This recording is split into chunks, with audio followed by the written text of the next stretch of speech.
ప్రభుత్వం ప్రజలకు విశ్వాసం ఇచ్చేటువంటి ఏం చేస్తుందో చెప్పాలని మేము డిమాండ్ చేస్తున్నాం. బీజేపీ నుంచి నరేష్ గారు వచ్చారు. నరేష్ గారు, నిన్న జరిగిన పరిణామాలు అసెంబ్లీలోనే చూసాం. ఏ రకంగా ఈ అప్పులపైన, రాష్ట్ర అప్పులపైన ఎవరెవరు ఎన్ని అప్పులు చేశారు, గత ప్రభుత్వం ఏంటి, ఇప్పుడు ఏంటనే దానిపైన వాడివేడి చర్చ జరిగింది.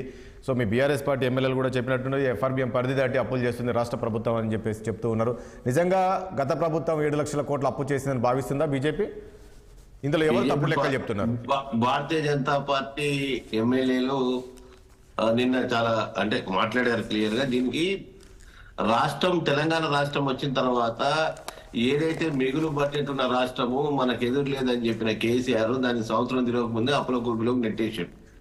ఫస్ట్ కానీ కూడా అమలుకు సాధిగా కార్యాచరణకు ఉపయోగపడని పథకాలను పెట్టి ప్రాజెక్టులు కట్టి ఈరోజు తెలంగాణ అప్పుల పాలు చేసిన తర్వాత పూర్తిగా లాస్ట్ టైం జరిగిన ఎలక్షన్ లో భారతీయ జనతా పార్టీ ఏదైతే మేనిఫెస్టోలో మేము చాలా క్లియర్ గా చెప్పడం జరిగింది. సో ఈరోజు కాంగ్రెస్ పార్టీ ఈ హామీలు ఏదైతే 6 హామీలు 66 పథకాలు పెట్టిందో ఇవంతా మోసము. రాష్ట్రాల్లో ఆల్రెడీ అప్పులు మొత్తం ఉంది. ఇది కనుక మీరు కాంగ్రెస్ పార్టీని గెలిపిస్తే మూలిగే నక్కపై తాటేపండి పడ్డట్టు ఉంటుంది తప్ప ఈ రాష్ట్రం ముందుకు పోదని చెప్పేసి భారతీయ జనతా పార్టీ తన మేనిఫెస్టోలో చాలా క్లియర్ గా చెప్పడం జరిగింది. ఎలక్షన్ లో ఆ విషయంలో పోయినాం. ఈ రాష్ట్రాన్ని దివాలా తీసే దిశగా మేమేమి అబద్ధాలు చెప్పలేదు, పథకాలు ఇలాంటి పెట్టలేదు. ఎందుకంటే రాష్ట్రము, దేశం గురించి, భవిష్యత్తు గురించి ఆలోచించే పార్టీ మా పార్టీ. ఇక్కడ సరే ఈ సంవత్సరము వాళ్ళు టిఆర్ఎస్ పార్టీ మేము 4 లక్షల చిల్లర మేము అప్పులు చేసిన అనడం కాదు, 6 లక్షల చేంజ్, 7 లక్షలు, ఇవన్నీ రకరకాల వాస్తవాలు చూస్తున్నాం. ఎక్కడి నుంచి తీసుకున్నారు, ఎఫ్ఆర్బిఎం పరిధిలో నుంచి ఎన్ని తీసుకున్నారు, కార్పొరేషన్ ఎన్ని తీసుకున్నారు పక్కన పెడితే గత టిఆర్ఎస్ ప్రభుత్వం ప్రభుత్వ ఆస్తులని అక్రమంగా అమ్మేసింది, ప్రభుత్వ భూములని. కాంగ్రెస్ పార్టీకి పాపం అవకాశం దొరకలేదు. ఇంకా ఎక్కడెక్కడ అమ్మాలి, ఎక్కడెక్కడ వెంచర్ చేయాలి, ఫ్యూచర్ సిటీలు అని రకరకాలుగా ప్లాన్ చేస్తున్నారు. వాళ్ళ ప్లానింగ్ లో వాళ్ళు ఉన్నారు. కానీ హైదరాబాదు నడిబొడ్డున ఉన్న హైటెక్ సిటీకి నడిబొడ్డున ఉన్న స్థలాలను కూడా ఏ విధంగా అమ్మి పడేసి ఏ విధంగా ముందుకు నెట్టుకొచ్చిందో చూసినాం. వారసత్వం అనేది లేకుండా, భూములు లేకుండా, ప్రభుత్వానికి సంపద ఆస్తులు లేకుండా చేసిన పరిస్థితి, దివాలా తీసిన పరిస్థితి టిఆర్ఎస్ పార్టీ చేసింది. దాన్ని ప్రజలందుకే తిరస్కరించినారు. ఇది మొత్తం కొన్ని రోజులు అయితే ఒంటి మీద బట్టలు కూడా అమ్మేసే రకం రాయన ప్రజలు అని చెప్పేసి. కాబట్టి ఈ రోజు హరీష్ రావు గగ్గోలు పెడుతున్నా, హరీష్ రావు అసెంబ్లీలో మాట్లాడుతున్న వాస్తవాలే.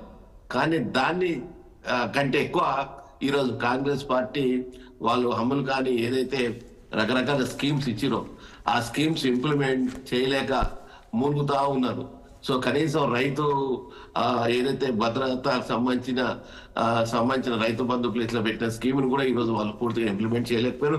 అసలు జరగలేదు. ఆ ఫస్ట్ వచ్చిన 2 ఎకరాలు 3 ఎకరాలకు వేసారు, చేతులు ఎత్తేసారు. సో ఏ పథకాలు కూడా వాళ్ళు చేయలేని పరిస్థితి. 1,27,000 కోట్లు అప్పు నిజంగానే ఎఫ్ఆర్బిఎం లోకి వెళ్ళి తీసుకుంటే దాని పరిధిలోకి తీసుకున్న తర్వాత మళ్ళీ ఇప్పుడు కార్పొరేషన్ నుంచి తీసుకున్న తర్వాత ఇది అప్పే కదా.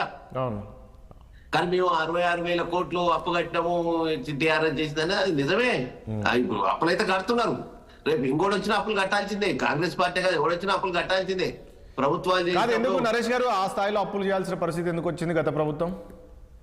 గత ప్రభుత్వం ఆ స్థాయిలో అప్పులు చేయడానికి వచ్చిన ప్రధాన కారణం వాళ్ళు అమ్ములు కానీ ఏదైతే మనం నెట్టుకొచ్చేద్దాం, మనం అధికారంలో ఉండాలి, మన కుటుంబం బంగారం పేరు మీద, బంగారు తెలంగాణ పేరు మీద మన కుటుంబం బాగుపడుతుందాలి, మన కుటుంబం బంగారం అయితే చాలు అనుకుని వాళ్ళు చూసినాం కదా. ఇప్పుడు ఈ కార్ రేసులు వాటిలో ఆన్ ద స్పాట్ నిర్ణయాలు తీసుకొని అట్లా కోట్ల రూపాయలు ఇచ్చుడు, కాళేశ్వరం పేరు మీద. కాళేశ్వరం అసలు అమలు కాని ప్రాజెక్ట్ అండి.